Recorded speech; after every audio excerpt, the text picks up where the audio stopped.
Cabannerie et Fort d'Ambert, Rajasthan 2013. Incroyable onde. Maçon et balayeur avec Sarri.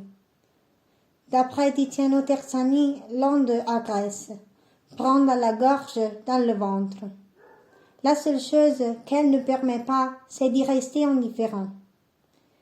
Parmi les 1000 contradictions de ces grands pays, il arrive aussi de rencontrer des femmes qui non seulement exercent des activités domestiques et familiales traditionnelles, mais qui se consacrent aussi à des tâches physiques, comme celles de maçon ou de balayeur de roues. Riche ou pauvre, même lorsqu'elle travaille, la femme indienne porte toujours un sari, une robe ancienne de 7 mètres en étoffe que les femmes drapent elles-mêmes selon la coutume du lieu d'où elles viennent. Les ouvrières de ces photographies ne sont pas une exception, nous donnant l'impression qu'elles viennent d'une époque lointaine.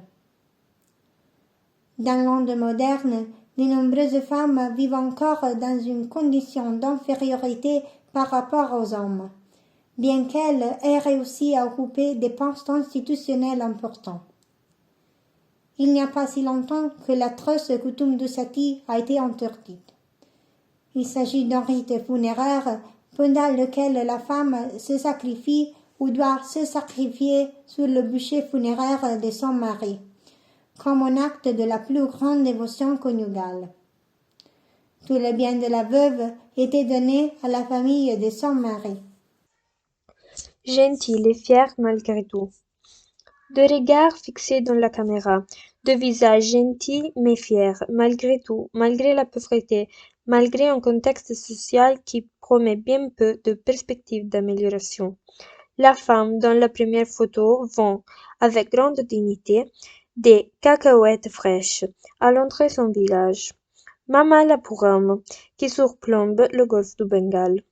En revanche, la petite fille dans la deuxième photo fait perdre le chèvre parmi les ruines d'un ancien palais d'Urca. Quand, en voyant transiter les touristes occidentaux, elle n'a pas résisté à la curiosité et elle les a suivis.